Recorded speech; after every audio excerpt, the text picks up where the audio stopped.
बच्चों नमस्कार। आपका बायोटेक चैनल में स्वागत है। तो बच्चों जैसा कि इसमें ब्लड का पार्ट चल रहा है और ब्लड का आज पार्ट 5th है। वो ब्लड का पार्ट जो है आज बच्चों 5th है ये, और बहुत इंपॉर्टेंट पार्ट है वो। और इसे कहते हैं WBCS और इसे कहते हैं व्हाइट ब्लड कॉर्पस्कल्स। ये कहलाता है श्वेत रुधिर कणिका, इसे कहते हैं जो है। तो अब आती है कि इसमें बात करते हैं तो ये जैसा कि है, लेकिन इसको स्टार्ट करने के पहले वीडियो को जो बच्चों चैनल को सब्सक्राइब कर लीजिए। इससे क्या फायदा होता है, हर वीडियो आपके पास तक पहुंचता रहेगा। और इससे शेयर कर दीजिए। इससे क्या फायदा होता है कि आपके जो परिचित होंगे उनके पास तक ये वीडियो बच्चों पहुंचता रहेगा। तो WBC जो होता है यह इसका फुल फॉर्म होता है व्हाइट ब्लड कॉर्पस्कल्स, या इसे हम ल्यूकोसाइट्स भी कहते हैं। WBCs आर इसे हम ल्यूकोसाइट्स भी कहते हैं। वो ल्यूकोसाइट्स कहलाता है।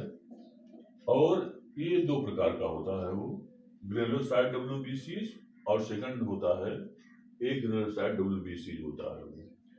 तो ये माने कि ग्रेनुलोसाइट WBC और इसका होता है कणिका युक्त श्वेत रुधिर कणिकाएं, और ये होता है कणिका विहीन श्वेत रुधिर कणिकाएं।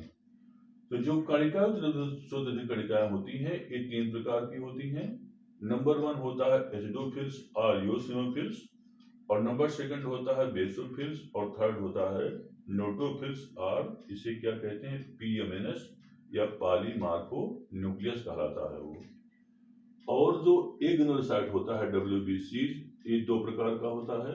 नंबर 1 लिम्फोसाइट्स होता है, और नंबर 2 होता है इसे हम मोनोसाइट्स कहते हैं। अब आती है कि जिस समय हम पहला नहीं आता है एसिडोफिल्स, और सेकंड इसका नाम होता है यूसिनोफिल्स भी कहते हैं। तो ये जो होता है एसिडोफिल जो होता है टोटल WBC का ये 2% से लेकर के 4% तक भाग बनाते हैं। माने एसिडोफिल्स आयोसिनोफिल जो होता है ये टोटल WBC का 2% से 4% भाग बनाते हैं वो। और ये जो है 300 प्रति क्यूबिक mm इनकी संख्या होती है वो। तथा इनके द्रव्य में बड़ी बड़ी पाचक एंजाइम होती जो है वो कणिकाएं होती हैं वो, जो कि एसिडिक स्टेन्स माने अम्लीय माध्यम में जो होता है। और खास करके विशेषता जो होता है एक विशेष प्रकार का सॉल्यूशन, और इसे क्या कहते हैं यूसिन। माने कि जो इनकी कणिकाएं होती हैं वो एसिडिक स्टेन अर्थात यूसिन सॉल्यूशन में जो होता है वो एक कणिकाएं स्टेन की जा सकती जो है वो। अब आती है कि इनका जो न्यूक्लियस हो तो माने कि इनमें जो कणिकाएं होती हैं इनकी जो कणिकाएं होती जो है वो माने कि इनमें कणिकाएं होती हैं, और इसका जो न्यूक्लियस होता है वो इसका न्यूक्लियस 2 भागों में बटा होता है, 2 पिंडों में बटा होता है वो। और दोनों पिंडों को जोड़ने के लिए जो होता है एक पतला धागा होता जो है वो। ये देखिए इसका न्यूक्लियस हो गया, ये न्यूक्लियस पोर्शन हो गया।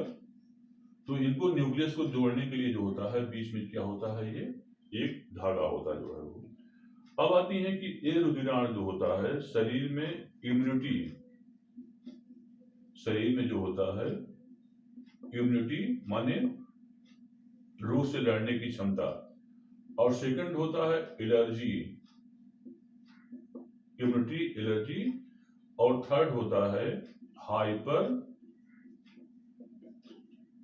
सेंसिटिविटी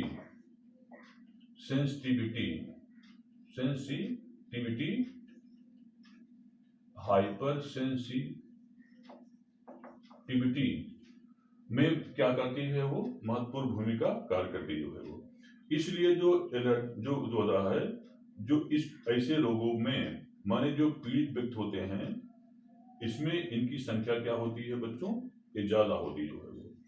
अब आती है कि शरीर में माने क्या मतलब कि शरीर में इम्यून रिएक्शन के स्थानों पर जो होता है इनका जमाव जो है वो देखा गया जो है वो। अब आती है कि जिस समय इनकी संख्या अगर किसी बॉडी में इनकी संख्या अत्यधिक बढ़ जाती जो है वो, अत्यधिक बढ़ने से एक रोग हो जाता है और उस रोग को हम कहते हैं इयोसिनोफिलिया रोग कहलाता है जो है वो। माने इयोसिनोफिलिया एक ऐसा रोग होता है जिसमें कि इसकी संख्या जो होती है वो बढ़ जाती है वो, जिसमें कि लगातार जो होता है रनिंग ऑफ नोज और स्नीजिंग जो होती रहती है। इसे क्या कहते हैं हम? एसिडोफिल्स, और इसे हम क्या कहते हैं बच्चों? इयोसिनोफिल कहते हैं वो। अब आती है नंबर सेकंड। नंबर सेकंड होता है बेसोफिल्स।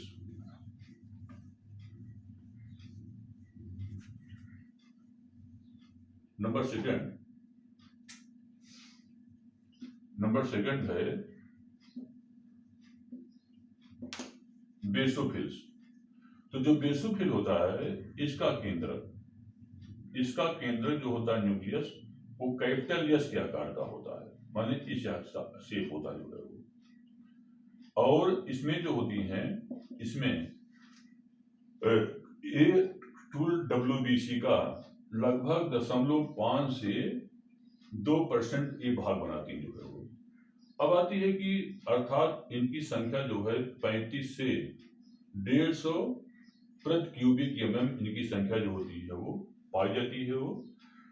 और इनकी कोशिकाएं जो होती हैं कुछ बड़ी होती हैं वो, और इनमें कणिकाएं जो होती हैं कुछ बड़ी आकार की होती हैं तथा संख्या में कम माने कि इनकी जो संख्या होती है वो संख्या में कम माने 10 से लेकर के 100 तक होती है वो। और ये क्षारीय स्टेन और मिथिलीन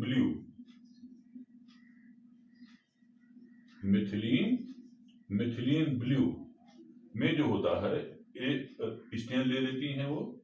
और इनका केंद्रक ट्विस्टिंग होने के कारण जो है वो यस के आकार तथा 2 या 3 पिंडों में क्या होता है बच्चों? ये 2 या 3 पिंडों में इसका केंद्र क्या होता है? ये बटा होता जो है वो।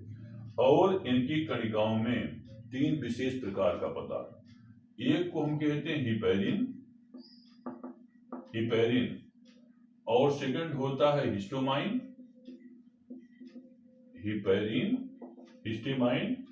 और थर्ड होता है सीरोटोनिन, माने कि 3 प्रकार का पदार्थ, हिपेरिन, हिस्टेमाइन और थर्ड होता है सीरोटोनिन, माने कि ये पदार्थ जो होते हैं वो।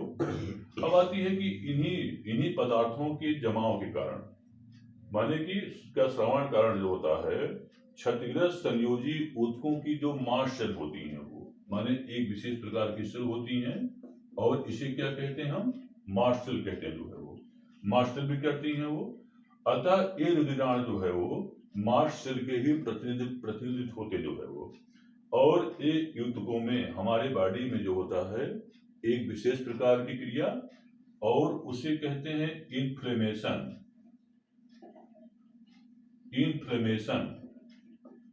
माने क्या मतलब? ये ऊतकों में प्रदाह प्रक्रिया या इसको कहते हैं इन्फ्लेमेशन, माने प्रदाह प्रक्रिया को क्या करती हैं? ये बढ़ावा देने का ये काम करती हैं। ये बहुत इंपॉर्टेंट पॉइंट है ये। इसे क्या कहते हैं? इन्फ्लेमेशन या प्रदाह प्रक्रिया क्या करती है? ये बढ़ावा देने का ये कार्य करती हैं वो। तो ये किसके बारे में रहा बच्चों? ये बेसोफिल, या से क्या कहते हैं जो है वो? बेसोफिल कहते हैं जो है वो। अब आता है नंबर थर्ड होता है हेट्रोफिल्स, और इसे हम न्यूट्रोफिल्स कहते हैं वो। नंबर थर्ड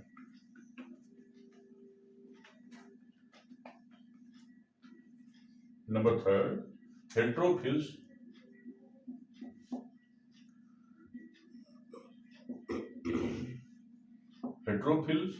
और इसे न्यूट्रोफिल कहते हैं वो। हेट्रोफिल्स और न्यूट्रोफिल्स कहलाता जो है वो। अब आती है कि शुद्ध रुधिराणुओं में इनकी संख्या जो होता है 60% से लेकर के 70%, माने 60% लेकर के 70%, और ये जो होती है 4000 से लेकर के 4 से 5000, माने 4000 से लेकर के 5000 प्रति क्यूबिक mm ये होती है जो है वो। और यही सबसे अधिक सक्रिय रुधिराण होते हैं जो है वो। क्योंकि फाइगोसाइटोसिस माने क्या मतलब कि जो हानिकारक जो सूक्ष्मजीव हमारे बॉडी में पहुंच जाते हैं तो उनको क्या काम करती हैं, उनको एक किल करने में महत्वपूर्ण भूमिका अदा करती हैं और हमारे बॉडी को ये रोगों से ये बचाने में काम करती हैं। अब आते हैं कि जब हम इसके स्ट्रक्चर की बात करते हैं तो इसका केंद्रक, चूंकि ये पीएमएनएस है, वो इसका एक और नाम होता है, इसे हम पीएमएनएस या इसको हम पॉलीमार्फो न्यूक्लियस भी कहते हैं। वो पॉलीमार्फो न्यूक्लियस कहलाता है, वो पीएमएनएस कहलाता है। वो माने इसका केंद्र का आकार फिक्स नहीं होता है, कभी इस आकार का तो कभी जो होता है वो इसका केंद्र इस आकार का, माने इसका आकार जो होता है, केंद्र जो होता है ये माने कि आकार बदलता रहता है। और यह स्यूडोपोडिया इसे क्या कहते हैं, हम कूटपात कहते हैं। वो स्यूडोपोडिया द्वारा जो है वो सक्रिय भ्रमण करके एक फाइगोसाइटोसिस माने कि भक्षकाण क्रिया जो होती है या करके सूक्ष्म जीवों को क्या करता रहता बच्चों, ये नष्ट करता रहता जो है वो, इसमें सबसे अधिक क्षमता होती है।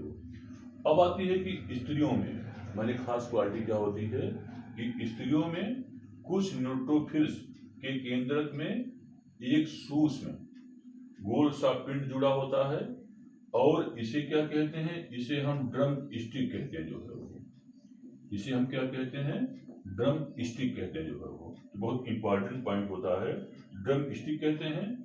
और यह जो होता है बार बॉडी, यह जो होता है बार बॉडी इसे हम बार बॉडी की भांत एक यक्ष गुणसूत्र के रूपांतरण से ये बनता है जो है ये। तो क्या होता है कि माने कि हालांकि बार बॉडी का उपयोग जो है आज जो है एम्ब्रियो के माने कि मेल फीमेल के टेस्टिंग में भी लोग कर रहे हैं, माने सब मिसयूज कर रहे हैं जो है वो।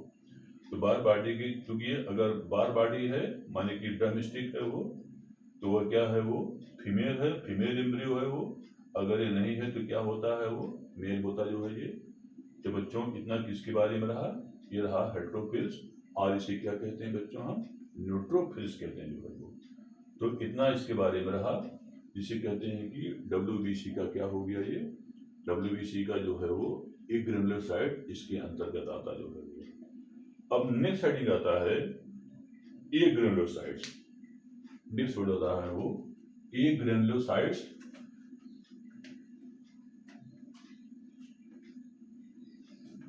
ए ग्रेनुलोसाइट्स नंबर सेकंड, ए ग्रेनुलोसाइट्स WBCs, और इसकी हिंदी होती है कणिका विहीन श्वेत रुधिर कणिकाएं।